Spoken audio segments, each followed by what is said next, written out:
खुलुमबाय बड'लेण्ड एंखं टेलिभिजन स्टुडिय'आव आं हायनार्सि गयारि दिनैनि गाहाय रादाबफोराव दङ। मन्त्रि उरखावगोरा ब्रह्मआ वेलफेयार अफ बड'लेण्ड बिफाननि रिभिउ मेल खुंदों। चराइदेवआव आहम मुगानि खाउरि आरो जारिमिनारि मुवा बेसाद बोखांदों। बोसोरसेनि गेजेराव 1 लाख लाइमोनफोरखौ थिसनथाइ होनो राङारि बिफाना थियारि। मेघालयनि बारग' गिबि मन्त्रि मुकुल संमाया तृणमूल कंग्रेसआव हाबबाय। एपिएससि आनजादनि सायाव केबिनेटआ लानाय बिथांखिखौ एजिपिआ गोजोननाय मोनि फोरमायदों। दानिया फैदो आबुं रादाबाव।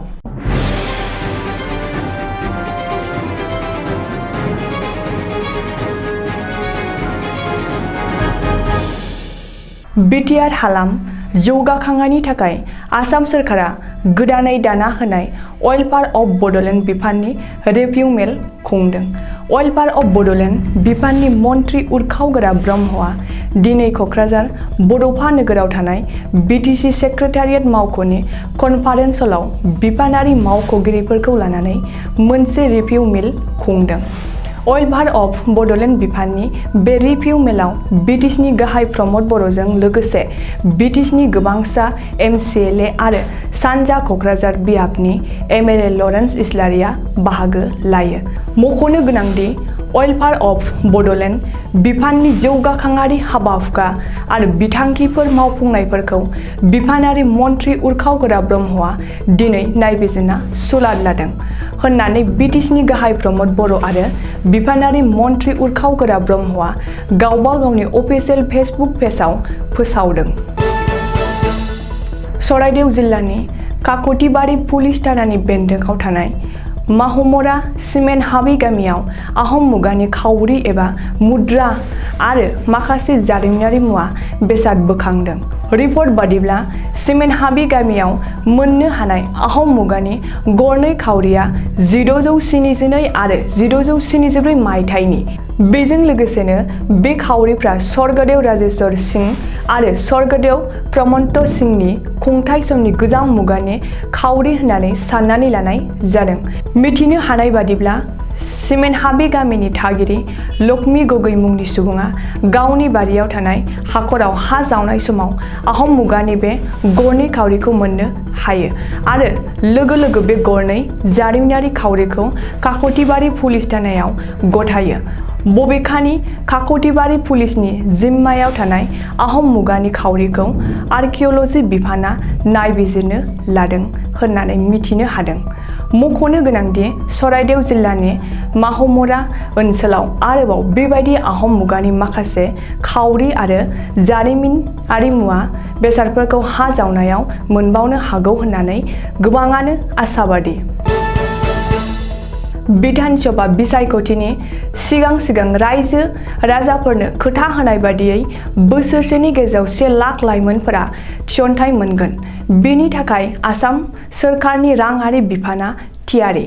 बे बाथ्राखौ बुंदों राङारि मन्थ्रि अजन्ता नेवगा। मैया बङाइगावआव केबिनेट मेल जुथुमनायनि उनाव राङारि मन्थ्रिया दिनै खौरांगिरि मेल खुंना फोरमायथिनाय बादिब्ला 1 लाख लाइमोनफोरखौ थिसनथाइ होनो थाखाय राङारि बिफाना आबुं थियारि। 3थि आरो 4थि थाखोनि मासिनि थाखाय खनसेयैनो सायख' आनजाद खुंगोन। बेनि थाखाय केबिनेटआ बिथांखि लानाय बायदियै आय'ग दागोन। आय'गनि सामलायनाय बादियै थिसनथाइ होनाय हाबाफारिया जागोन। ओरैहाय अंगनाबादिनि जाग्रा आदारखौ लाना दरफ्रोमबो जिल्लानि जिल्ला बेंगिरिनो राङारि आरो समाज कल्याण बिफाननि मन्थ्रि अजन्ता नेवगा गोख्रों बिथोन होहरदों। साफ्रोमबो खुदियाफोरा अंगनाबादिनि जाग्रा आदारखौ मोननो नांगोन। पेकेट खालामनाय जाग्रा आदारखौ साफ्रोमबो खुदियानो जगायनांगोन। मेघालयनि बारग' गिबि मन्त्रि मुकुल संमाया कंग्रेस नागारना ममता बेनार्जीनि दैदेननाय तृणमूल कंग्रेसआव जयेन जाबाय।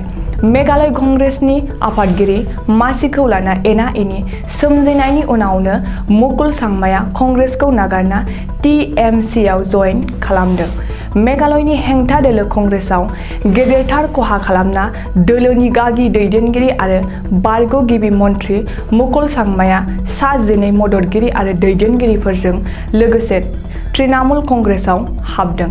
बेजों लोगोसेनो मेघालयआव टीएमसीनि खेलाया जागायबाय। हेंथा दोलोनि दैदेनगिरि आरो बारग' गिबि मन्थ्रि मुकुल सांमाया मेघालय बिधान सभानि बुंथिगिरिनो मासि एंगारनाय लाइजाम दैथायहरना तृणमूल कंग्रेसआव जयेन जादों होनना खौरां मोन्दों।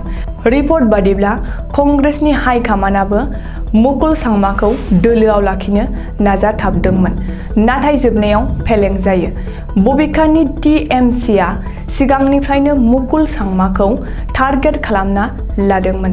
सिगांनि समाव मुकुल सांमाखौ गोजोन होनो हायाखैमोनब्लाबो बे खेबाव टीएमसीआ जाफुंसारबाय। बेखौबो मख'नो गोनांदि बावैसो सान सिगां आसामनि कंग्रेस दैदेनगिरि बारग' एमपि आरो मिरु आइजो कंग्रेसनि बारग' आफादगिरि सुस्मिता देबआ कंग्रेस नागारना टीएमसीआव हाबदोंमोन।